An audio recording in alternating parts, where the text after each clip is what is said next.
पीछे हरियाणा प्रदेश के अंदर कई दिनों तक बारिश के बाद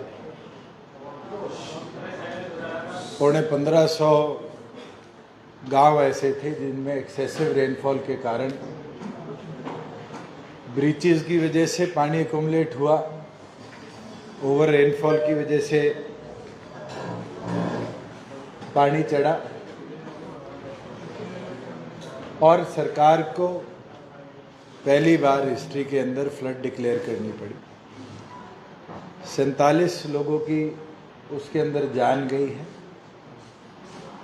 जिनमें से 40 परिवारों को 1 करोड़ 7 लाख रुपया सरकार ने ट्रांसफ़र कर दिया है और जो 7 लोग हैं उनकी डिप्टी कमिश्नर्स तक रिपोर्ट आनी है और जैसे ही आएगी बचे हुए पैसे भी उनके खाते में ट्रांसफ़र कर दिए जाएंगे। हमारे पास जो क्रॉप डैमेज रिपोर्ट हुआ है वो लगभग 4,08,000 एकड़ के आसपास क्रॉप लॉस डैमेज हुआ है, जिसकी असेसिंग के लिए जो हमारे 4 लेवल्स हैं, पटवारी, कानूगो, एसडीएम और डीसी, उनको आदेश दे दिए गए हैं कि तुरंत उसको असेस किया जाए। अभी तक क्षतिपूर्ति पोर्टल खुला है और आगामी 18 तारीख तक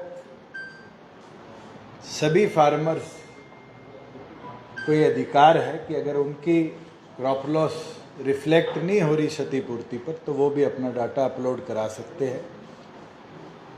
और हमने टारगेट लिया है कि 7 सितंबर से पहले 100% वेरिफिकेशन के साथ पिछली बार की तरह डीबीटी के माध्यम से किसान के खाते में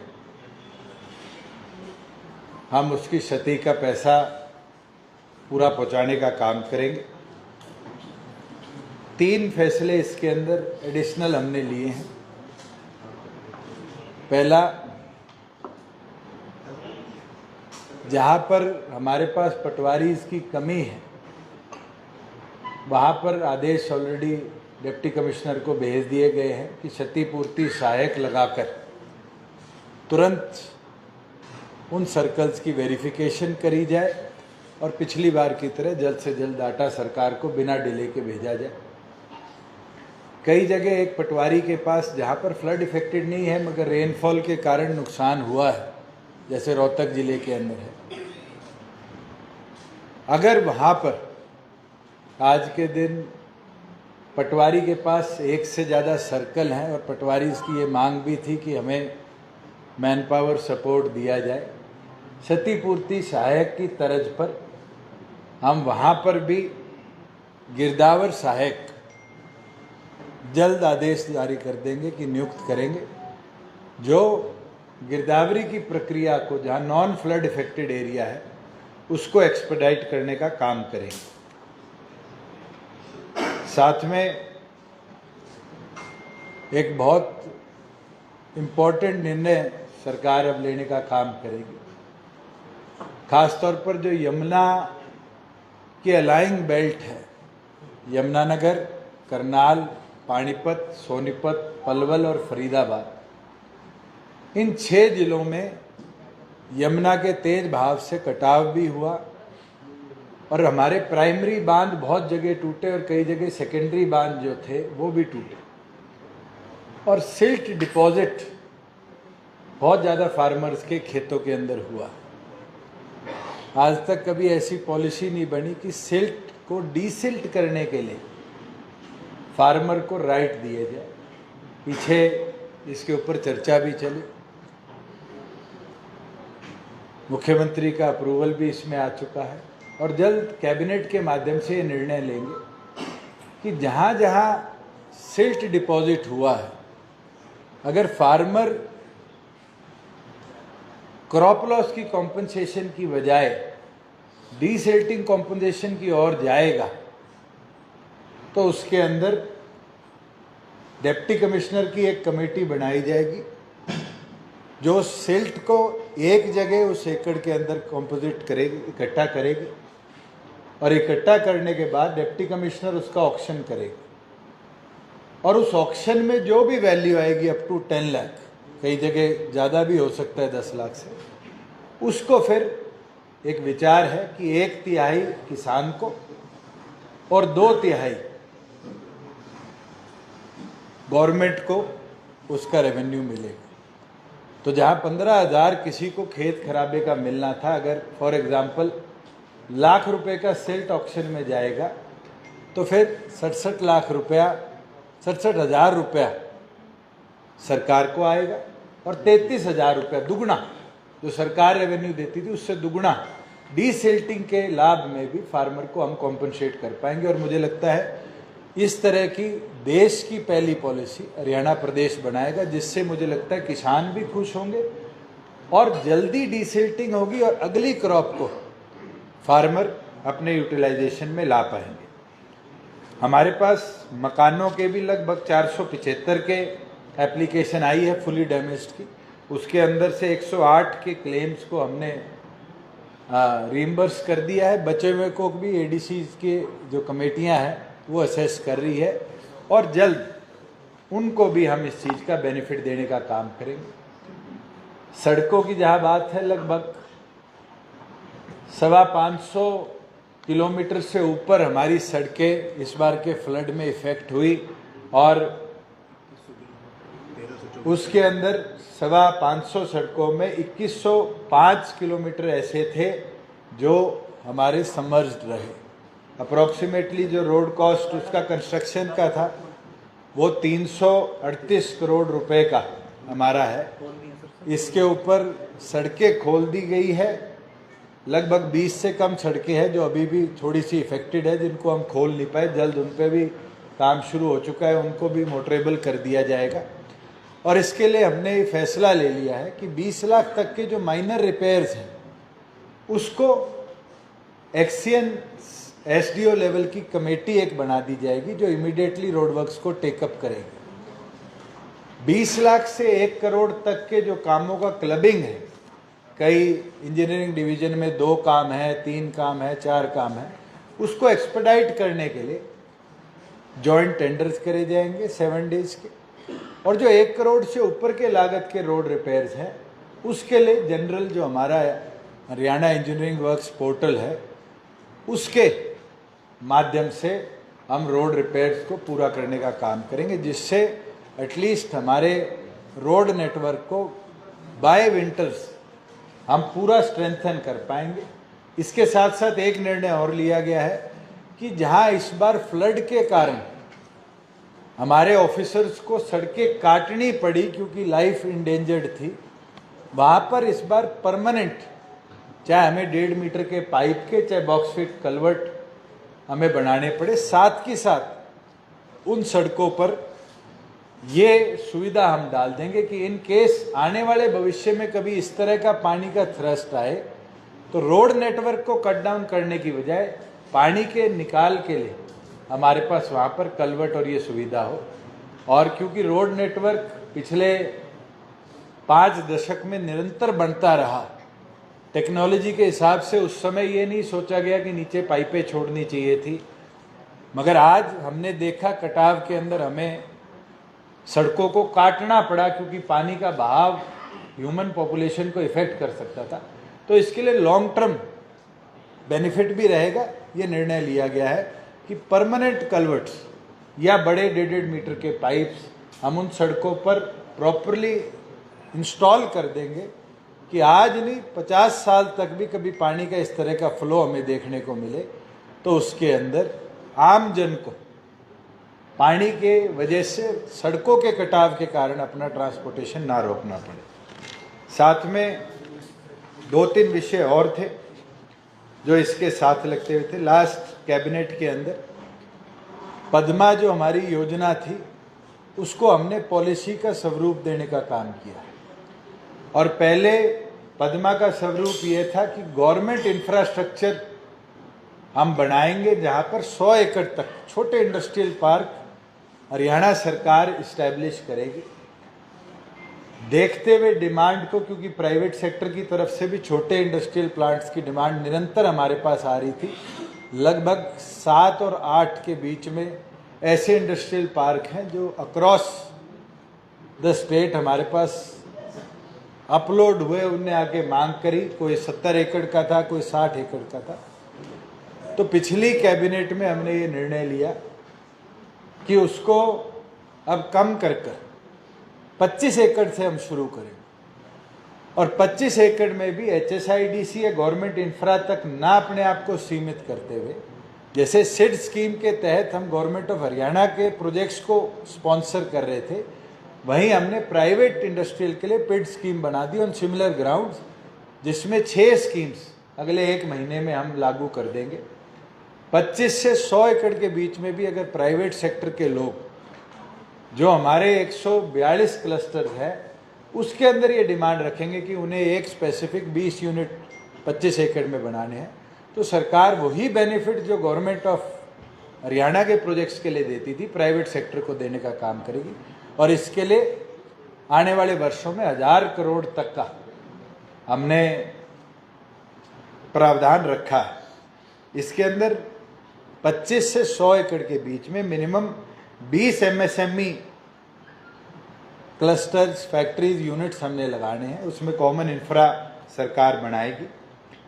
50 करोड़ तक का इंसेंटिव इंफ्रास्ट्रक्चर डेवलपमेंट में ABC ब्लॉक में हम 50 से 85% तक का सपोर्ट उनको देने का काम करेंगे। इसमें हमने जो पिछले बजट के अंदर योजना बनाई थी कि हरियाणा सरकार वेंचर कैपिटल फंड बनाएगी। अगर कोई स्टार्टअप आता है और उस स्टार्टअप के अंदर फाइनेंशियल बेनिफिट किसी को चाहिए, तो उसके अंदर हरियाणा सरकार हिस्सेदार बनेगी, और हिस्सेदार बनकर 50 करोड़ का इस विश्व वर्ष के अंदर हमने कॉर्पस रखा है कि 50 करोड़ तक इस पद्मा योजना के अंदर स्टार्टअप्स के लिए सरकार अपने हिस्से से इन्वेस्ट करने का काम करेगी। इसके अंदर 20 लाख तक अगर कोई नया कॉन्सेप्ट लेके आता है, तो उसके अंदर हम एंटरप्रेन्योर एक्सेलरेशन स्कीम के तहत पर MSME यूनिट उस क्लस्टर के अंदर सपोर्ट देने का काम करेंगे। Capital investment subsidy total project की 30% तक 30 लाख रुपए मैक्सिमम हम स्पॉन्सर करने का काम करेंगे। इसके अंदर इंटरेस्ट सब्सिडी स्कीम हमने बनाई है, जिसमें 6% 20 लाख मैक्सिमम पर एनम तक का इंटरेस्ट सबवेंशन भी हम करने का काम करेंगे। और अगर कोई हमारा इंटरनेशनली, नेशनली ब्रांडिंग और मार्केटिंग के अंदर एक्सेल कर प्रदेश के अंदर अचीवमेंट कर लाता है, तो उसको 10 लाख रुपया साल का हम देने का काम करेंगे, जिससे हमारे छोटे स्टार्टअप्स जो ब्लॉक लेवल पर है उसको एक बूस्ट मिलेगा, जो आगे बढ़ने के लिए उसको मदद करने का काम करेगा। जहाँ हमारे टैक्सेशन साइड की बात है, कई साथी बारी बारी पूछते हैं कि इस एक्साइज ईयर का हमारा लिकर वेंट्स का ऑक्शन लगभग कंप्लीट हो चुका है। 5 जोन ऐसे हैं, 2 पंचकुला में और एक 3 जिलों में, जो ऑक्शन आउट नहीं हुए। आज आखिरी दिन है और हमें उम्मीद है कि आज सारे ऑक्शन आउट हो जाएंगे। पर मैं खुशी के साथ शेयर कर सकता हूँ आपके कि लास्ट ईयर का जो हमारा ऑक्शन था, जिसमें 2500 वेंट्स 1250 जोन्स में हमने ऑक्शन करे थे, इसमें कुल 5047 करोड़ रुपया स्टेट को रेवेन्यू आया था। 5047 करोड़ रुपये स्टेट को रेवेन्यू आया था। इस साल हमने 10% इंक्रीज के साथ अपना बेस ऑक्शन किया था, और उसके अंदर हमने ऑक्शन जो आज तक किया है, जिसमें हमारे 10 वेंट्स अभी भी अनसोल्ड हैं, उस ऑक्शन में 2390, क्योंकि 100 जोन्स 100 वेंट्स इस साल हमने हमारे बेस ऑक्शन में माइनस कर दिए थे, उसके बावजूद भी 6362 करोड़ रुपया, जो कि 26% इंक्रीज है पिछले साल से, वो हम इकट्ठा कर पाए हैं, जो कि हरियाणा की हिस्ट्री में पहली बार एक रिकॉर्ड हमने बनाया है। जब हमने एक्साइज टैक्सेशन डिपार्टमेंट में पहली एक्साइज पॉलिसी को प्रदेश में लाने का काम किया था, आप सभी इससे ऊपर वाले हॉल में बैठे थे। 6100 करोड़ रुपया टोटल हमारा एक्साइज का रेवेन्यू साल का था। इस बार हमने एक्साइज कलेक्शन को अब तक कैलकुलेट नहीं किया है कि हमारे पर बॉटल जो एक्साइज ड्यूटी आनी है उसके अंदर जो हमारे आपके वेयर हाउसेज है, डिस्टिलरीज की रजिस्ट्रेशन फीस है, उसको अलग छोड़ते रहे। इस साल 3 साल पहले से लेके अब तक हम पूरा अचीव कर पाए हैं और मैं ये मानता हूं कि 6362 करोड़ रुपया आज सुबह तक का है। और अब भी मुझे उम्मीद है जो 5 जोन हमारे बचे हैं 20 से 30 करोड़ रुपए एडिशनल आज शाम तक हम और ले पाएंगे, जो कि लगभग 27% हो जाएगा कि इस साल हमारे ऑक्शंस के अंदर हम 27% इंक्रीज ले पाए। एक आज सुबह मैं अखबार में पढ़ रहा था, पंजाब ने अपना टोटल एक्साइज एंड टैक्सेशन का रेवेन्यू एक प्रेस नोट में दे रखा है और वो लगभग 10-11 हज़ार करोड़ का है। इस फाइनेंशियल ईयर में जो हमारे 4 महीने हुए अप्रैल से जुलाई तक का, इस फाइनेंशियल ईयर का हमारा अब तक का जीएसटी कलेक्शन जो है वो 23,108 करोड़ है, जो कि पिछले साल के 4 महीने के बदौलत 20.8% इंक्रीज है। लास्ट ईयर हमारे 4 महीनों के अंदर जो जीएसटी कलेक्शन था वो 19,133 था। मैं अपने आप को करेक्ट करूं, तीनों चीज़ों का, वैट, एक्साइज एंड जीएसटी का, जो कि पिछले साल के कंपैरेटिव 20% इंक्रीज है। एसजीएसटी, आईजीएसटी हमारा जो इस साल का अभी तक 3 महीनों का है वो 15,229 करोड़ है, जो 31% ग्रोथ में है। वैट 3,819 करोड़ है और एक्साइज जो है वो अब तक 4,000 करोड़ रुपया हमारा आ चुका है। और ये अगर मैं कंपैरिजन करूं तो जो मैं टारगेट पॉलिसी के बाद सेट किया था कि हम 10,500 करोड़ और 11,000 के बीच में रहेंगे, अगर इसी तरह हमारे ऑफिसर्स मेहनत करते रहे, लीकेजेस रोकते रहे और अच्छी तरीके से मॉनिटरिंग करते रहे, चाहे वो रोड साइड चेकिंग में हो, जीएसटी साइड में, चाहे एक्साइज के अंदर हो, तो हमारा रेवेन्यू जो है वो ग्रोथ 20% से ऊपर हम मेंटेन कर पाएंगे इस साल के अंदर। 3 चीज़ें जो मैंने दिल्ली में भी बताई थी, एक तो क्रिप्टो करेंसी में ट्रेडिंग चल रही थी और क्रिप्टो करेंसी की ट्रेडिंग को कहीं भी हम मॉनिटर नहीं कर पा रहे थे। उसके लिए हमने निर्णय लिया कि हम जीएसटी काउंसिल के अंदर ये मुद्दा रखेंगे और हमें खुशी है कि लास्ट काउंसिल में हरियाणा की उस बात को रखा कि law committee next GST council तक क्रिप्टो ट्रेडिंग पे कैसे टैक्स लगना है, कैसे स्टेट्स के अंदर उसको मॉनिटर किया जाए, उसके ऊपर अपना निर्णय लेकर देगी। एक मामला जो 4 साल से लंबित था वो था betting, gambling, online gaming, casinos और लॉटरी, हॉर्स रेसिंग के ऊपर। इसके ऊपर इस बार जीएसटी काउंसिल ने एक सर्वसम्मति से फैसला ले लिया कि कोई भी आदमी अगर 100 रुपये इन्वेस्ट करता है तो 28% टैक्स उसको एट फेस वैल्यू देना पड़ेगा। उसके बाद वो मल्टीपल बेटिंग करे, उसके ऊपर कोई टैक्स नहीं लगेगा। कोई प्लेटफॉर्म बनाता है उसके ऊपर कोई टैक्स नहीं लगेगा और कोई कमीशन चार्जेस इस तरह की ट्रेडिंग में लेता था उसके ऊपर कोई टैक्स नहीं लगेगा। और मुझे खुशी है कि सबने सहमति इस पे देने का काम किया। थोड़े ऑब्जर्वेशन 3 प्रदेशों के थे जहां पर गैम्बलिंग कसिनोज में चलती है, मगर उसको भी सेफ गार्ड करने का काम जीएसटी काउंसिल ने इसके अंदर करा है। इसके साथ साथ मैं एक चीज़ ज़रूर बोल सकता हूं कि हमारा प्रयास इस फ्लड के दौरान ये रहा कि हम ज़्यादा से ज़्यादा जिंदगियां सुरक्षित कर पाए। और मुझे पंजाब के भी कंपैरिजन करने को मिला, यूपी के अंदर भी शामली के पास ब्रीचेज हुए, वहाँ भी कंपैरिजन करने को मिला। मैं सभी हमारे अधिकारियों का, केवल मात्र रेवेन्यू डिजास्टर साइड नहीं, टोटल हरियाणा सरकार के अधिकारी, समाज सेवी संस्थाएं और नागरिक जिनने दिन रात खड़े होकर फ्लड इफेक्टेड एरियाज में रिहेबिलिटेशन में हमारा सहयोग किया, आज उसका नतीजा है कि हम सबसे ज़्यादा आबादी को इस फ्लड के अंदर बचा पाए। मुझे ज़रूर कांग्रेस के साथियों की बात सुनने को मिली कि सरकार की तैयारी नहीं थी।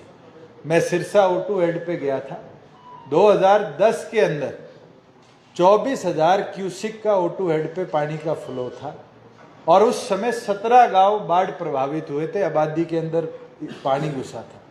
इस बार O2 हेड में 50,000 क्यूसिक, जो कि दुगने से भी ज़्यादा है, 50,000 क्यूसिक के थ्रस्ट के साथ पानी आया। एक ड्रॉप भी आबादी दे के अंदर नहीं। ये एफिशिएंसी थी, टाइमली प्रिपेयर्डनेस थी। जहाँ जहाँ अभी भी पानी खड़ा है, पहले जितने प्रदेश में हमारे पास पंपिंग सेट्स थे वो हमने अलॉट कर दिए गए थे कि पंपिंग सेट से जल्दी पानी निकाला जाए। हमारे पास जिन जिन डिप्टी कमिश्नर से रिक्वेस्ट आई थी कि हमारे को फंड्स चाहिए, उनको फंड्स हमने समय अनुसार डिस्पोज ऑफ कर दिए, जिससे आज ऐसी कोई ग्राम पंचायत नहीं है जिसने अपने पैसों से या गांव के लोगों ने अपने पैसों से डीजल खरीदा हो। पूरी तौर पर अगर कहीं भी गांव, आबादी या एग्रीकल्चर एरिया से पानी निकालने के लिए पंप सेट से इस्तेमाल हुए हैं, कहीं बांध बनाने के लिए ट्रैक्टर, जेसीबी का इस्तेमाल हुआ है, सारा पैसा स्टेट्स की तरफ से डिप्टी कमिश्नर्स को भेजा गया है। और उसी कारण है कि हम समय अनुसार इस महामारी के अंदर, इस नेचुरल कैलेमिटी के अंदर अपने प्रदेश को सुरक्षित बचा पाए। और मैं तो उम्मीद करूंगा कि विपक्ष के साथी भी इससे प्रेरणा लें, क्रिटिसाइज ना करें कि इतनी एफिशिएंसी शायद पहली बार देखेगी कि यमुना के अंदर 3 लाख क्यूसिक पानी आया। उस फ्लो के अंदर भी हमने हमारे दोनों करनाल जिले के तटबांध को भी भरने का काम किया आर्मी की मदद से, पानीपत के भी हमारे तटबांध को बंद करने का काम किया, जिससे वहाँ के जो मेजर सिटी आबादी एरिया के लोग थे उनको भी हम बचा पाए। और मेरा तो ये भी प्रयास है कि जो ये सिल्ट डेपोजिशन का काम है, इसको भी अगले 30 दिनों के अंदर थ्रस्ट के साथ हम ले जाएं, जिससे एटलीस्ट जो अगली फसल आएगी वो भी हम पूरी तौर पर ले पाएंगे। और जहाँ पर आज के दिन गन्ना है, सबसे ज़्यादा इस एरिया में गन्ना प्रभावित हुआ है क्योंकि गन्ने के बीच में सिल्ट आ चुका है, उस एरिया को भी कोई ऑल्टरनेटिव तरीके से हम बेनिफिट कर पाएंगे कि फार्मर का क्रॉप लॉस उसके लिए एक महामारी ना बने, बल्कि उसके लिए एक ऐसा मौका मिले कि जो नुकसान हुआ है उससे ज़्यादा उसकी भरपाई।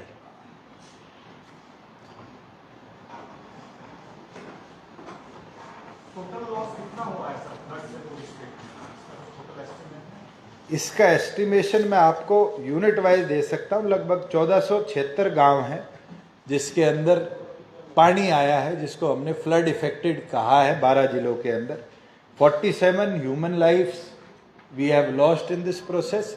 2 ऐसे लोग हैं जो अभी तक लापता है। घर जो है 272 फुली और 4236 पार्शली डैमेज्ड हमारे पास रिपोर्ट करे गए हैं। टोटल 2,16,390 हेक्टेयर है जिसमें पानी आया था। इसका कुल मिलाकर 5,20,000 एकड़ एरिया बनता है। हेक्टेयर्स को जब 2.5 से हम मल्टीप्लाई करते हैं, मगर जो रिपोर्टेड क्रॉप लॉस है जिसमें फार्मर और डिस्ट्रिक्ट एडमिनिस्ट्रेशन का है वो 4,08,000 एकड़ का है। और अभी 18 तारीख तक जैसे जैसे रिपोर्ट्स हमारे पास आएंगी उसको भी हम इसके अंदर ऐड करने का काम करेंगे। इसके अंदर 2,102 बड़े पशु हैं, जिसके अंदर चाहे गाय हो, भैंस हो, इस तरह के पशु हैं। छोटे पशु बकरी वगैरह जो है वो 880 हमारे पास रिपोर्ट करे गए हैं। और पोल्ट्री रिलेटेड किसी फार्मर के पास थे वो 4,240 के लगभग है जो हमारे को रिपोर्ट करे गए। इसके अंदर टोटल 7,868 लोगों को हमने आबादी देश से बाहर निकालकर हमारे 40 रिलीफ कैंप्स के अंदर, 60 रिलीफ कैंप्स के अंदर रीलोकेट किया था, जो लोग अब 100% अपने घरों में वापस जा चुके हैं क्योंकि पानी उस एरिया के अंदर वापस नीचे चला जा चुका है। लगभग 1,31,741 पैकेट्स रिलीफ मटेरियल के अलग अलग डिस्ट्रिक्ट एडमिनिस्ट्रेशन ने जिलावर अपने अपने गांव के अंदर, चाहे हमें हेलीकॉप्टर से करना, अम्बाड़ा में ड्रॉप कराने पड़े हों, चाहे बोट की मदद से पलवल, फरीदाबाद, गुलाचिका, कैथल, कुरुक्षेत्र के अंदर हो, या फिर जैसे शहर की आबादी शाहबाद के अम्बाड़ा के अंदर पानी आया था, वहाँ हमने ट्रैक्टरों की मदद से भी लोगों के घरों तक ड्राई राशन समय अनुसार पहुँचाने का काम किया।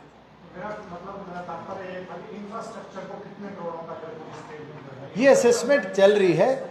SDRF की जो नई गाइडलाइंस थी और एनडीआरएफ की गाइडलाइंस के तहत भी हर इंफ्रास्ट्रक्चर के पैसे मिलते हैं। जैसे हिली एरिया में अगर सड़क डैमेज होती है तो 1 किलोमीटर के 70,000 रुपये, प्लेन्स में होती है तो उससे कम हो जाता है। ऐसे गाइडलाइंस बना के डिप्टी कमिश्नर को भेज दी गई है, चाहे वो स्कूल हो, चौपाल हो।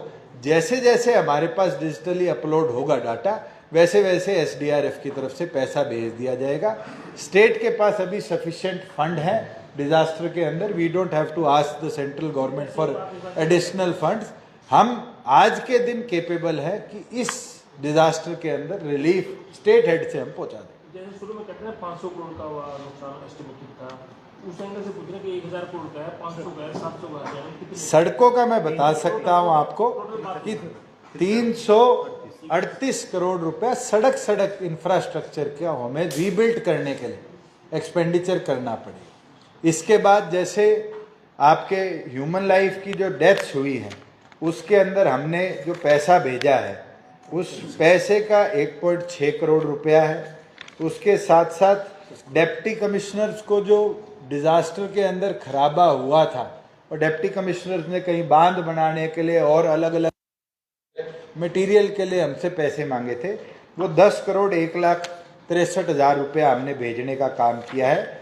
उसके साथ जो कैटल का और का जैसे क्षतिपूर्ति पर अपलोड होता रहेगा, साइड बाय साइड हम डिसइंबर्समेंट उस पैसे की करने का काम है।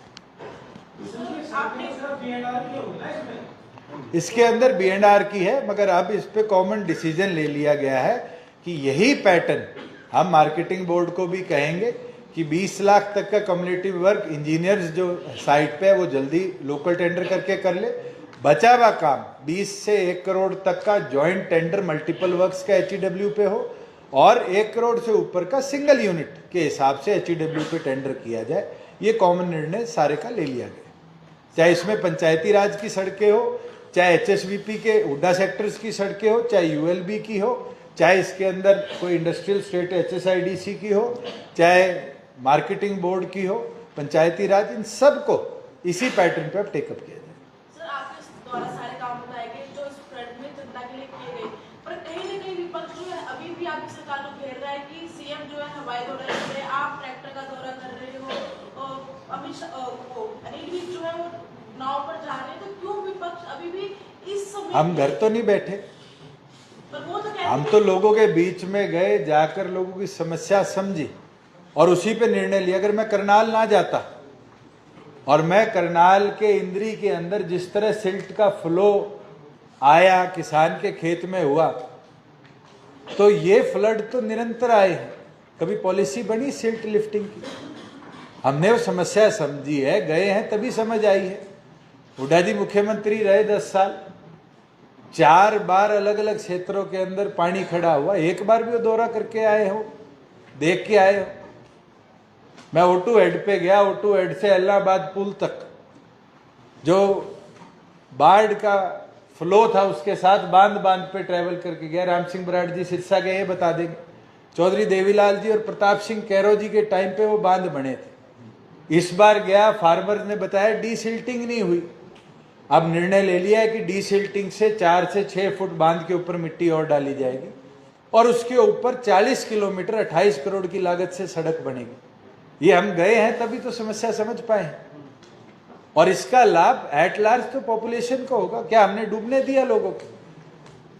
आज आप मारकंडा का फ्लो उठाकर देखो, हिस्ट्री में पहली बार मारकंडा है, बांध नहीं टूटा, बांध के ऊपर से 2-2 फुट पानी चला। आज बांध वहीं एग्जिस्ट करता है। उसको भी हमने टाइम बाउंड फेज मैनर के अंदर कि आगे फ्लो ना बाधित हो, हमने फ्लो को क्लीन अप भी कराया। हमारे ऑफिसर जेसीबी ले लेकर जो झाड़ फूस पेड़ फ्लो में आए हिमाचल से, उनको निकालने में लगे रहे कि कोई हमारा कैरेज वे हो, कोई अंडर टनल हो, वो ब्रेक डाउन ना हो जाए जिससे फसल का नुकसान हो। जो कहना है कि जो देवीलाल ने और 14 साल के टाइम में जो दादूपुर नली नहर बनाई थी, उसका पर्पज काफी ये भी था कि बाढ़ से थोड़ा बचाव हो जाता था। इस बार ये कहते हैं विपक्ष के नेता कि दादूपुर नली बंद कर दी, बाढ़ का कारण ये भी है। तो क्या दादूपुर? सुरेंद्र जी, आप हरियाणा के नक्शे को जानते हो। दादूपुर नलवी अगर किसी एरिया में जाती है तो वो मारकंडा से ऊपर का एरिया है। अगर इस बार जो ओवरफ्लो के कारण पानी चढ़ा वो अंबाड़ा सिटी, अम्बाड़ा कैंट, उसके बाद आपके कुरुक्षेत्रा के अंदर शाहबाद, पेवा, और उसके बाद चीका, चीका के बाद टोहाना, रतिया, फतेहबाद, और फतेहबाद के बाद थोड़ा सा सिरसा विधानसभा का एरिया और कालावाड़ी का एरिया था, जहाँ पर रंगोई नाला हो, डांगरी हो, मारकंडा हो, गग्गर हो, इनमें ब्रेकेजेस हुए। यमुना का फ्लो तो कहीं जाके टूटा पहली बार हरियाणा के अंदर, तो वो टूटा जाकर करनाल में, इंद्री में। इंद्री और शाहबाद के बीच में दादूपुर नलवी का फेड एरिया था। और ये चीज तो आम आदमी पार्टी के साथियों ने बड़े दिन टीवी पे चलाई कि वेस्टर्न यमुना, ईस्टर्न यमुना बंद थी। अगर 1 लाख क्यूसिक से ज्यादा पानी हमारे ताजेवाड़ा हेड से चलेगा तो उसको तो दादूपुर नलवी में भी फीड नहीं कर सकते थे। अगर कर देते तो यमुनानगर भी डूबता, जगाधरी भी डूबता, रादौर भी डूबता, लाडवा भी डूबता। उन साथियों को हरियाणा का नक्शा दिखाओ, इरिगेशन पैसेजेस दिखाओ और उनको समझाओ कि जब इस तरह के आर्ग्यूमेंट करे तो उनको स्टेट की ज्योग्राफिकल लोकेशंस तो पता होनी चाहिए।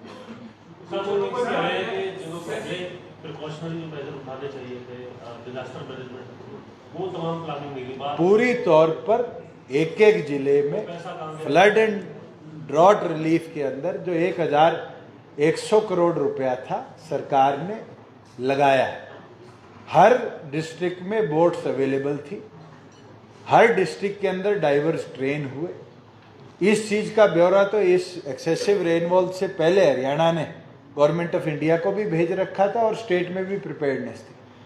मगर जिस क्वांटम से पानी आया है, जिस मात्रा से हिमाचल से पानी का थ्रस्ट आया है, ये तो किसी ने भी फोर्स ही नहीं किया और ना कोई कर सकता।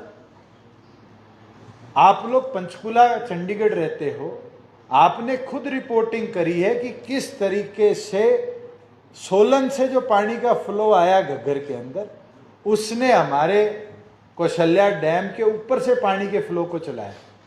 दरवाजे खुलने के बावजूद भी ऊपर से पानी चल रहा था। नेशनल हाईवे जो नया बना था उसकी कंक्रीट की 4 फुट की दीवार को भी काट के ले गए। हमारा HSBP का जो गोल्फ कोर्स था उसका एक होल ही साथ ले गया। उस फ्लो को कौन फोर्सी कर सकता है? और बड़े अच्छे तरीके से आगे, चाहे हमारे पंचकुला डिप्टी कमिश्नर की टीम हो, अम्बाला की टीम हो, कुरुक्षेत्रा की टीम हो, टिल सिरसा, हमने घग्गर के फ्लो को अगर ओवरफ्लो बांध से नहीं हुई कंट्रोल किया। आज फतेहबाद के अंदर क्योंकि शहर की आबादी में पानी आता था रतिया रोड के थ्रू, नेशनल हाईवे पे 6-6 फुट मिट्टी घेर के हमने बांध बनाया, तब जाके हम फतेहबाद शहर की आबादी को बचा पाए। अगर हम वो फ्लो ना रोकते तो आज फतेहबाद की आबादी भी शाहबाद की तरह 2-2, 3-3 फुट पानी में समर्ज होती। ये एफिशिएंसी है और टाइमलाइन प्रिपेयर्डनेस है कि हमने टाइम बाउंड मैनर में इस क्षति में लोगों को बचाने की। जी, आपने विपक्ष की बात की। आज सर एक कांग्रेस का डेलीगेशन में गया है और यहाँ मोहम्मद इलियास का बयान है कि जो गंगाई उनको बच्चा बता रहे हैं कि पुलिस बच्चों को पकड़ रही है और एक तरफा कार्रवाई में। देखिए, नूह के ऊपर मैंने पहले दिन भी कहा था, आज भी कहता हूँ, 105 से ऊपर FIR है। कई लोग इसमें अरेस्ट हुए हैं, 141 है। जो जो इन्वॉल्व रहे उन किसी को बख्शा नहीं जाएगा। ये माहौल प्रदेश में पहली बार प्लान्ड तरीके से बनाया गया और जो जो लोग इस कॉन्स्पिरेसी के अंदर इन्वॉल्व थे, सख्त एक्शन उनके खिलाफ लिया जाएगा, चाहे कोई माइनर हो चाहे कोई मेजर हो। कांग्रेस का डेलीगेशन जा रहा है सर। बीएचपी जो कि भाजपा की पूरा ही एक तरीके से संगठन है, बीएचपी ने कहा कि सरकार का फेलियर है और मुख्यमंत्री को हटाया जाए। इसके साथ ही सोशल मीडिया पर बड़ा ट्रेंड कर रहा है कि खट्टर को हटा दो या फिर योगी को लगा दो यहाँ पर, या फिर मेवात को यूपी में मिला दो। तो इस तरह के क्या आप कई सालों से रिपोर्टिंग कर रहे हैं और आपने हर प्रकार से अलग अलग प्रदेशों की घटनाओं को मॉनिटर किया है। ऐसी घटना क्यों हुई, बड़ी निंदनीय है। किसने प्लान करी, ये धीरे धीरे सबके सामने आ रहा है। कैसे प्लान हुई, एक्शन स्ट्रिंजेंट इस पे लिया जा रहा है। किसी की इनकेपेबिलिटी थी एडमिनिस्ट्रेटिव तौर पर, उसको भी मॉनिटर कर कर उसके विरुद्ध भी मैंने डे 1 भी कहा था, आज भी कहता हूँ, एक्शन लिया जाएगा। हटा दो, लगा दो, ये मेरे टिप्पणी करने का पॉइंट नहीं है, मगर हम 7 घंटों के अंदर ऐसे इंसिडेंट को कर्टेल कर पाए जो कई प्रदेशों के अंदर 2-2, 3-3 हफ्ते चला। ये मुझे लगता है कि हमारी एफिशिएंसी थी कि टाइम बाउंड मैनर के अंदर असामाजिक तत्वों को हमने कर्टेल किया, और आने वाले समय में ना ऐसी हो उसके लिए भी हम प्रिपेयर्ड हैं। IRB परमानेंटली वहाँ डिप्लॉयड कर दी गई है। गुड़गांव में कर्फ्यू लिफ्ट कर दिया गया है। कल मेवात के अंदर 5 घंटे दुकानें खुली भी रही, आम जन की मूवमेंट भी रही, कर्फ्यू में ढील दी गई। आगे भी हालात पॉजिटिव हैं और पूरा कर्फ्यू भी टाइम बाउंड तरीके से हम लिफ्ट कर देंगे। ये जो आप कह रहे हैं कि ये घटना हुई 6-7 घंटे में उस पे काबू पा लिया, कर्टेल कर दी, लेकिन एक तंत्र होता है जो घटना को पहले सूंघता है थोड़ा बहुत ना। क्या मानते हैं कि उस सूंघने वाले तंत्र में कहीं ना कहीं फेलियर रहा? देखिए, इस पे आप ये तो नहीं कह सकते कि घटना तो बड़ी क्लैरिटी होम विभाग ने अपनी क्लैरिफिकेशन दे दी है। मैं तो पहले दिन कहा था कि SP छुट्टी पे था, एडिशनल चार्ज SP पलवल को दिया गया था, और उसके अंदर जो एनालिसिस करना था वो प्रॉपर नहीं हो पाया। फोर्सेस जो डिप्लॉय करनी थी वो प्रॉपरली डिप्लॉयड नहीं हुई। उसकी इंक्वायरी हम कर रहे हैं, उसमें जो दोषी है उसके खिलाफ एक्शन। एक minute home department cyber crime जो थाने पे ही अटैक किया गया, बाकी किसी थाने को छेड़ा नहीं गया और उसको जला दिया गया, वहाँ पर इसके पीछे क्या? वो मॉनिटर किया जा रहा है। मुझे लगता है ADG लॉ एंड ऑर्डर ने और SP नूह ने उस पर स्टेटमेंट दे दी है। कोई भी थाने को जलाने से रिकॉर्ड नहीं आज के दिन नष्ट होता, क्लाउडिंग का जमाना है। तो अगर किसी की मंशा ये थी कि मैं जला दूंगा बच जाऊंगा, वो तो नहीं बचता। मगर अच्छा है कि वहाँ की CCTV के अंदर उन लोगों की फुटेज है, जो लोग इन्वॉल्व थे, उनको जल्दी हम घेरने का काम करेंगे। बहुत सौ को पकड़ा गया है और सातों थाने डिवीजन के अंदर SP और सारी टीम गई है। उनने लोकल लोगों से भी कहा है या तो सरेंडर कर दीजिए और एनालिसिस नहीं सही से हो पाया, ये क्या मतलब था कि हम इस घटना का आकलन नहीं कर पाए? देखिए, जितने नंबर लोग इकट्ठे होने थे, जितनों के कागज पे लिखित में दिया हुआ था, मैंने तो ADG लॉ एंड ऑर्डर की स्टेटमेंट सुनी है, 3200 की परमिशन थी, उससे फालतू लोग अकोमोडेट हुए। लॉ एंड ऑर्डर 3200 का था तो 3200 के हिसाब से फोर्स लाएगी, ज़्यादा लोग आते ज़्यादा फोर्स बुलाई जाती। ये सारी चीज़ को एनालिसिस किया जा रहा है। ये कहना कि आज के दिन लोगों ने 3200 की परमिशन ली थी, क्या फिर ये कार्रवाई जिसे हम परमिशन ले लेते हैं?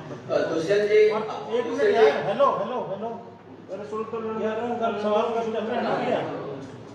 3200 की जगह 5000 लोग आते हैं, 10,000 लोग आते हैं, ये भी कोई जिम्मेवारी होती होगी? नहीं, बिल्कुल है। जिन लोगों ने एफिडेविट डिप्टी कमिश्नर को दिया है और उससे फालतू फोर्स वहाँ लोग कम्युलेट हुए हैं, तो वो जिम्मेवारी उनकी होती है। वो लिखित में देते हैं हर चीज़ पर कि अगर इससे एक्सेस आएंगे, अगर वहाँ एम्बुलेंसेज, फायर ब्रिगेड, पुलिस, ये एडमिनिस्ट्रेशन का काम होता है उन लोगों के नंबर्स को देखते हुए कि वहाँ पर अरेंज करें। उससे फालतू लोग आते हैं तो फालतू फोर्स की जरूरत पड़ती है। बयानों में डिफरेंस कर देता हूं, गृह मंत्री खुद कह रहे हैं कि हजारों लोग लिख के दिए थे, ना कि 3200। मैंने तो ADG लॉ एंड ऑर्डर की स्टेटमेंट सुनी है और उसके अंदर क्लैरिटी है। अब जो स्टेटमेंट DC के पास है उसको मैं तो नहीं अभी तक पढ़ पाया। आप चाहते हो तो मैं वो लिखित में मंगा के आपको दे दूं। उन्होंने भी लिखित सा दिया है, तो 3000 और हजारों में कितना अंतर होता है? अंकित जी, आप भी इतने तो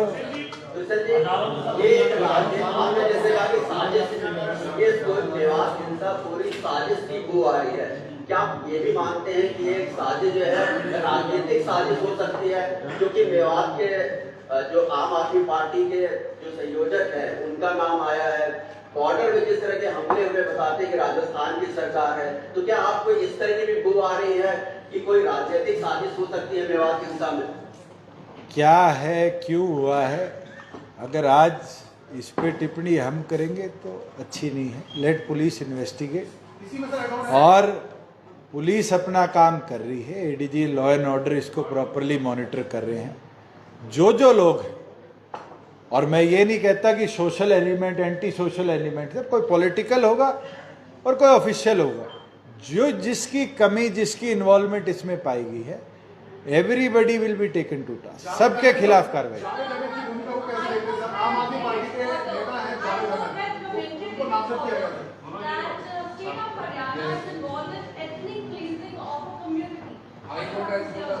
High Court put a stay on the demolition drive. नहीं, मैं तो उसका स्वागत करता हूँ। जो उनने बात लिखी है विदाउट प्रायर नोटिसेस, इस तरह का एक्शन हुआ है, उसको हाई कोर्ट ने सुओ मोटो लिया है और we'll take it forward. And they have categorically written the ethnic cleansing. How do you see this observation? देखिए, किस चीज को सुओ मोटो क्या सोच कर लिया है। अगर हाई कोर्ट ने इलीगल कंस्ट्रक्शन के विरुद्ध कोई फैसला लिया है कि उसको तोड़ने से पहले नोटिस दो, हमारे प्रदेश में नोटिस इशू भी हुए हैं, निरंतर इशू होते रहे, will file a reply to high court. ये स्वागत की चीज करते हैं हम।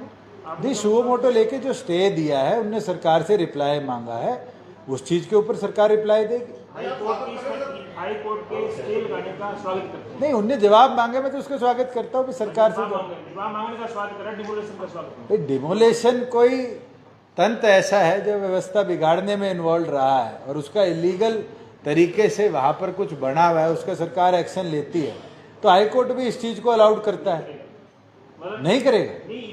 अगर हमने नोटिस दे रखा है 30 दिन का टाउन एंड कंट्री प्लानिंग, हाँ, तो we'll file a reply with facts. क्यों कहा जा रहा है कि ये उनके साथ शामिल हैं, इसलिए तोड़ा जा रहा है? नहीं, किसी चीज के लिए भी इलीगल कंस्ट्रक्शन का अगर टाउन एंड कंट्री प्लानिंग ने नोटिस दिया है, उस पे हाईकोर्ट ने रोक लगाई है, जल्द रिप्लाई फाइल कर दिया जाएगा फैक्चुअली।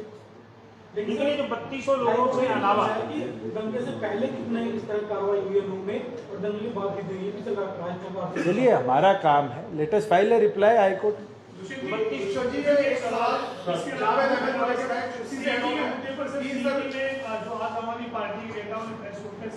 में तो कह रहे कि सीईटी का जो एग्जाम हुआ है उसमें 41 क्वेश्चन जो रिपीट किए गए के एग्जाम में, तो ये भ्रष्टाचार घोटाला है एक तरह का, व्यापक भी करें, और इस पूरे मामले में एचएसएससी के चेयरमैन को हटाया जाना चाहिए, एचएसएससी बोर्ड को बंद कर दिया जाना चाहिए, क्योंकि 41 क्वेश्चन रिपीट होना अपने चेहरों को फायदा पहुंचाने की कोशिश से ही आरोप लगे। सर, आप किस तरीके से देखते हैं कि सीईटी जो पूरी प्रक्रिया रही, रात को 11 बजे तक जो है वो हाईकोर्ट के आदेश का इंतजार रहा, युवाओं में कंफ्यूजन रही, उसके बाद जब एग्जाम हुआ तो 41 क्वेश्चन जो है वो रिपीट हुए, क्या कहेंगे? देखिए, जो वाकया फ्राइडे का था सैटरडे के एग्जाम के लिए, उसके अंदर दिन में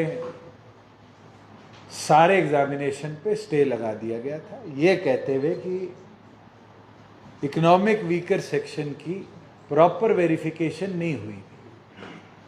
ये पूरा विषय था। आप सब रिपोर्टिंग करते हैं, डॉक्यूमेंट वेरिफिकेशन का जो काम होता है वो एग्जामिनेशन के बाद होता है, प्रायर नहीं होता। उसका ऑर्डर रात को 11:30 बजे हाई कोर्ट ने हमें दिया, जस्टिस सेठी की बेंच ने।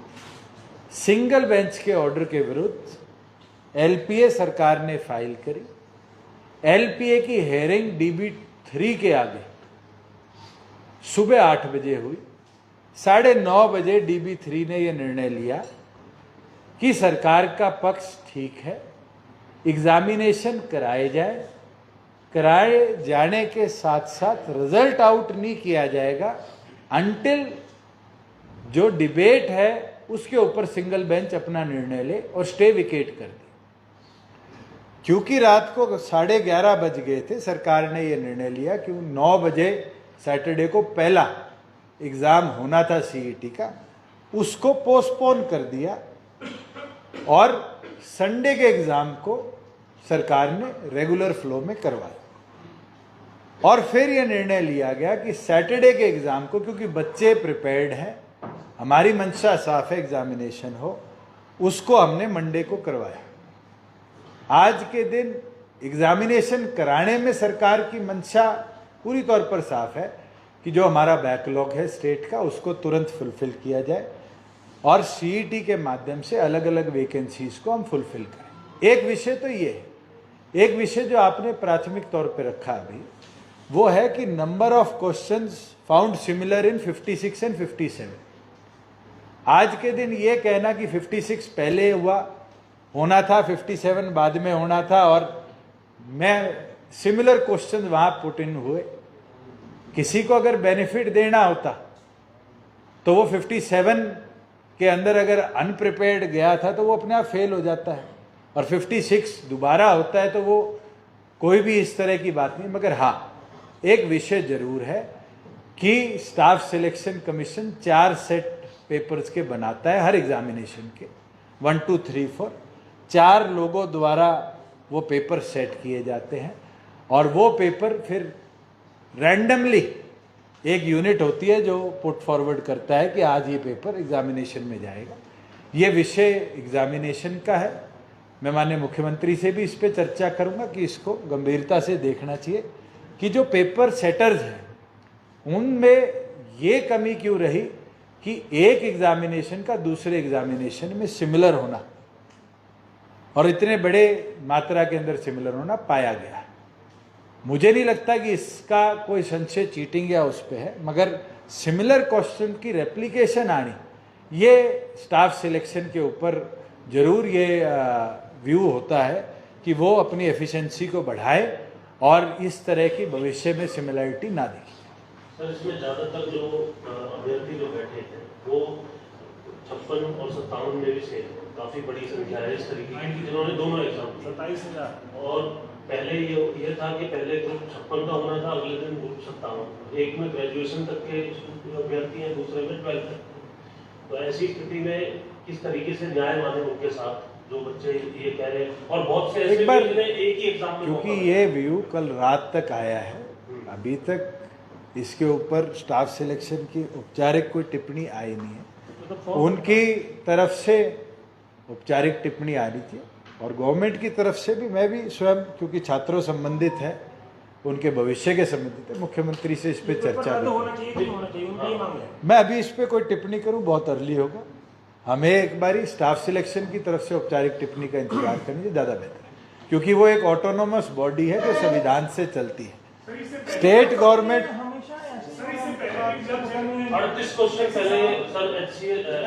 देखिए, वो विषय अलग था। आप सबको भी पता है कि पिछले साल वाले पेपर से इस साल वाले, ये रेपिटेटेड डेज के एग्जामिनेशन के अंदर है, दोनों का विषय बिल्कुल अलग है। एक बारी क्योंकि वो पब्लिक सर्विस कमीशन का विषय था, ये स्टाफ सर्विस कमीशन का विषय है। सवाल जवाब प्राइमरी तौर पे इस पे मुझे जवाब देना अच्छा नहीं है, पर मैं चर्चा कर जरूर इस पे जवाब दूंगा। हाँ, ये चीज जरूर गंभीर है कि इतनी बड़ी संस्था की एफिशिएंसी में इस तरह की चीज रिपीट होना एक क्वेश्चन मार्क है, और उस क्वेश्चन मार्क को सरकार संज्ञान में जरूर लेगी। एक महीने से क्लर्कों की पूरे प्रदेश में हड़ताल चल रही है, उससे बताते रजिस्ट्रियां भी रुकी हुई हैं, बाकी काम भी रुके हुए हैं, तो उसमें कुछ तहसीलों के उससे देखिए, क्लर्कों के ग्रुप की सीएम साहब की टीम के साथ चर्चा हुई थी, क्योंकि ये फाइनेंस रिलेटेड मैटर है।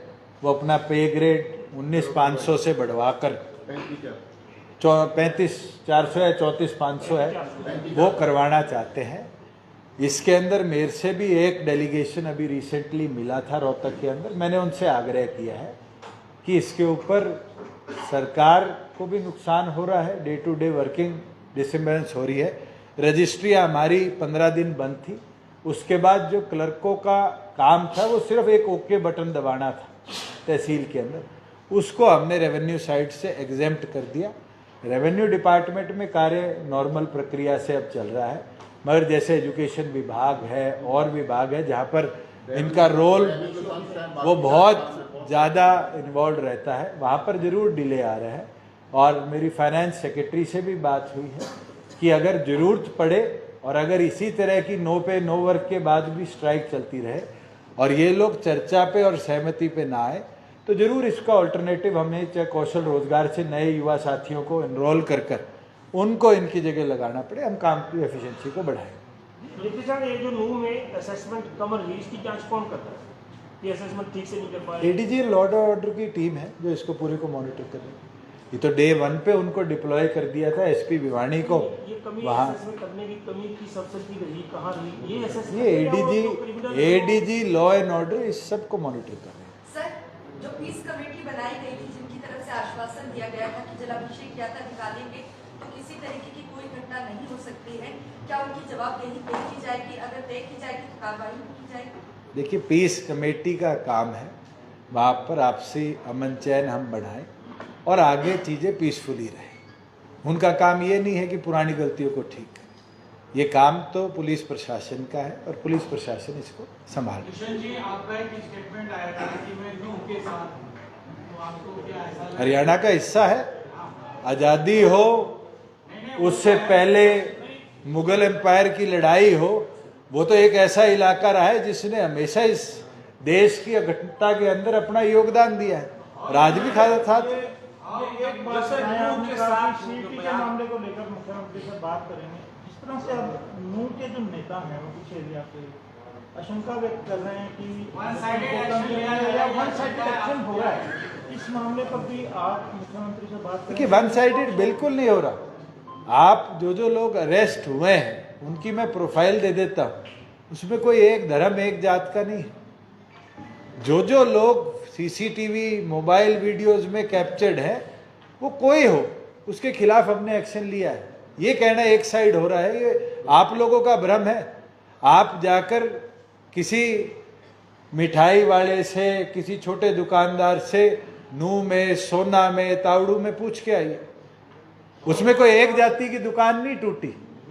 मेरी बात हुई, एक मिठाई चलाते थे, जैन मिठाई की दुकान चलाते थे जैन साहब, उनकी दुकान भी तोड़ी गई। मेरी बात हुई, तो आप हमारी मदद कर लो, अगर दोषी है तो उनको पकड़ लेंगे।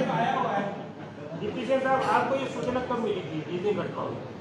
मेरे को तो सुबह ही इसके बारे में पता चल गया था और मेरी एडीजी सीआईडी से भी बात हुई थी।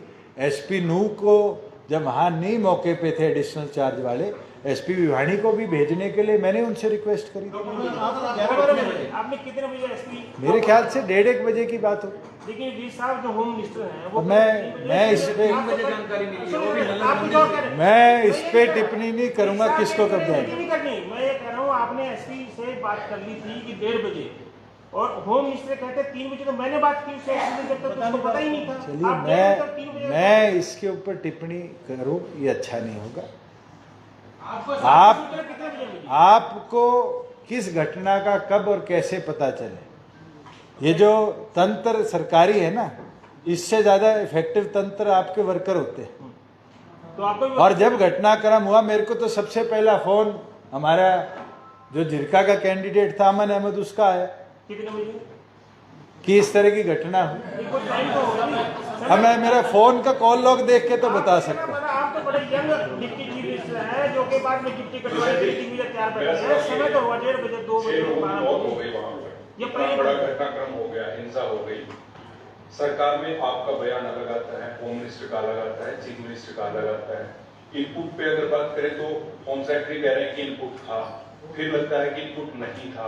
ये अलग अलग जो बयान आ रहे हैं, इतना बड़ा घटनाक्रम हो गया, तो क्या सरकार पर सवाल नहीं उठेगा? और क्या ये सरकार के कर्मचारियों की, मैं बारी बारी इस चीज पे बोल चुका हूँ।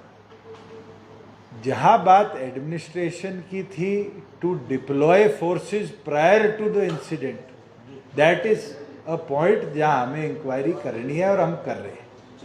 इंसिडेंट के बाद क्या वहां फोर्सेस, एडीजीपी, एसएसपी रैंक के ऑफिसर्स ने जाकर कंट्रोल नहीं संभाला? वो एफिशिएंसी थी कि हम इसको कर्टेल कर पाए। 6 लोगों की जो डेथ हुई है, जिसमें 2 हमारे एसपीओ हैं, हमारे अभी भी पुलिस ऑफिसर्स हैं, एक सीआईए का सोना का इंस्पेक्टर है जिसकी पीठ में गोली लगी हुई है। ये सारी चीजें मॉनिटर करी जा रही हैं। इसके अंदर जो इन लोग इन्वॉल्व रहे हैं, उन लोगों के खिलाफ भी एक्शन किया जा रहा है। ऐसे तो 4 दिन पहले एक किसी शरारती तत्व ने अकेले ने गुड़गांव में 40 गाड़ियों के शीशे तोड़ दिए। क्या आप इसको नूह की हिंसा से कंपेयर करेंगे? जो घटनाक्रम हुआ है, क्या हमने उसको छोड़ दिया, मॉनिटर नहीं किया? एक एक इंसिडेंट के खिलाफ सरकार एक्शन ले रही है और मजबूती से ले रही है। लॉ एंड ऑर्डर सिचुएशन क्या उस दिन के 5-6 घंटों की घटनाक्रम के बाद दोबारा वैसा बना? बिल्कुल नहीं बना। यूजुअली पूरे देश के अंदर ऐसी घटनाओं के अंदर ये देखा गया है कि बारी बारी रेप्रिकशन इफेक्ट आते हैं। जैसे सुनामी एक वेव आती है बड़ी, उसके बाद 7-8 बार तक आपको पानी का फ्लो मिलता है। अर्थक्वेक आता है तो आता है। इन घटनाओं के अंदर भी रिपलिंग इफेक्ट्स आते हैं। हमने कंट्रोल कर लिया कि दोबारा रिपलिंग इफेक्ट नहीं आ पाया। पैरामिलिट्री चाहे हमें फ्लाई इन करानी पड़ी, देश के अलग अलग कोनों से एयरलिफ्ट कराकर हमने डिप्लॉय करी। और आज पॉजिटिव चीज़ ये है कि दोबारा कोई घटनाक्रम नहीं हुआ। एक घटनाक्रम दिखा, वो भी दिल्ली के बदरपुर बॉर्डर पर दिखा, जहाँ कुछ लोग शरारती तत्व इकट्ठे हुए, उनको हरियाणा में एंटर नहीं करने दिया। एडीजीपी CID से कितने बजे बात हुई थी आपकी? एक वहाँ पहुँच गई सर, बुलडोजर की कार्रवाई को मुद्दा आया। मैं दोनों चीज़ों पे टिप्पणी दे कर चुका हूँ। भिवानी एसपी को नू भेजने के लिए आपने किससे बात की? मेरी ADG CID से बात हुई थी, आलोक मित्तल से, क्योंकि 2 साल नरेंद्र बिजारनिया SP नू रहे हुए हैं। सबसे ज़्यादा एक्सपीरियंस उस फील्ड के अंदर उनका था, और धीरेन्द्र खटकड़ा भी पहले नू में DC रहे हुए। मुझे लगता है कि दोनों बड़े अच्छे तरीके से इस व्यवस्था को संभाल रहे हैं। सर दुष्यंत जी दोबारा CET में आते हैं। आपने कहा कि मुख्यमंत्री से बात करेंगे, HSSC फैसला करेगा। व्यक्तिगत तौर पर आपने कहा कि ये भी कहा कि इस पर क्वेश्चन मार्क है। क्या क्वेश्चन है वो? मतलब आप फेयर मानते हैं इसको व्यक्तिगत? नहीं, क्यों रिपीट हुए? पेपर सेटर सेम थे, नहीं थे? स्टाफ सिलेक्शन के पास इतना बड़ा अमला तमला है, और उसके अंदर भी इस तरह के CET एग्जामिनेशन में सेम क्वेश्चन इस मात्रा में आना, क्या ये इतिहास में पहले हुआ है? नहीं हुआ। Let staff selection clarify on that. मगर हाँ, युवाओं के लिए ये जरूर गंभीर विषय है कि एक दिन और अगले दिन रिपीटेड पेपर्स के अंदर इस तरह के क्वेश्चनेयर आते हैं, और मैं ये मानता हूँ कि इस चीज़ को मॉनिटर करना, क्योंकि वो दोनों एक ऑटोनोमस बॉडी है, सरकार का विषय नहीं है, मगर सरकार जरूर इसको मॉनिटर करेगी कि क्यों इस तरह की घटना वहाँ हुई। लास्ट ले लो।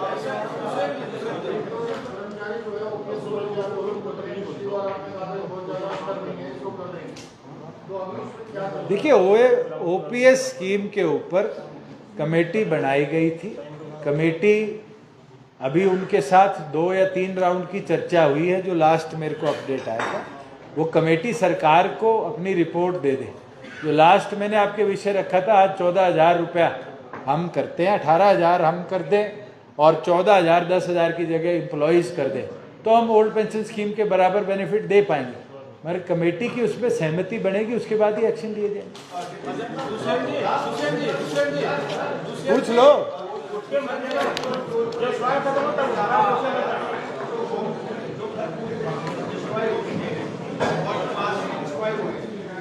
आपने 20 से 21 तक का मुआवजा राशि देना वो तय किया, लेकिन विपक्ष ने बताया इस मुआवजा राशि को बढ़ाने की मांग कर रहा है। गलत है कि जो सवाल है कि 20 से 21 की राशि किस तरीके से पूरे तरीके से। मैं आपको एक चीज फैक्चुअली बता दूं, किसी के मकान को डैमेज हुआ है, रेनफॉल में भी या फ्लड में भी, आज तक हरियाणा में कभी इसका मुआवजा नहीं दिया जाता था। ये पहली बार है। लास्ट विधानसभा में ये विषय आया था, मैंने ये कहा था कि हम इस पे निर्णय लेंगे, हमने निर्णय लिया, और 20,000 से लेकर डॉक्टर भीमराव अंबेडकर जो योजना है उसके अपर लिमिट तक, अगर 10% डैमेज है किसी के मकान को तो 20,000 है, 50% है तो डिप्टी कमिश्नर 80,000 रिकमेंड करे, 60 करे, घर के साइज को देख के जो रिकमेंडेशन आएगी वो है, और फुली डैमेज्ड है तो उसको टॉप मोस्ट कैटेगरी में रखा जाएगा। तो इसकी कैटेगराइजेशन और इसकी असेसमेंट डिप्टी कमिश्नर को हमने दे रखी है। जो असेसमेंट आएगी हम मुआवजा देंगे। विपक्ष ये कह रहा है कम दिया जा रहा है, ज़्यादा दिया जा रहा है, उन भाइयों से कहूँगा आप लोग जब जब सरकार में रहे हैं आपने क्या दिया है उसका ब्यौरा भी दे दीजिए, यहाँ से वहाँ जाके।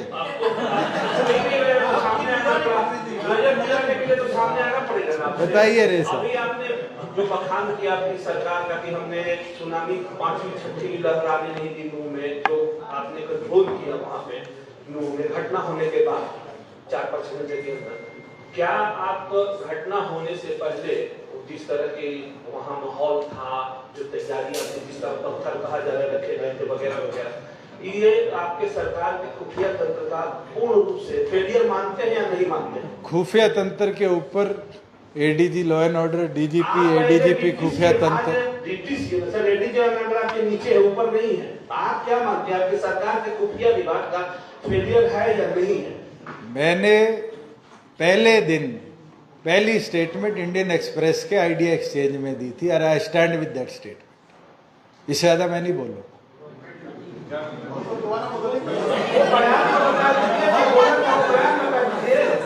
मैं आपके मोबाइल पे ना पूरे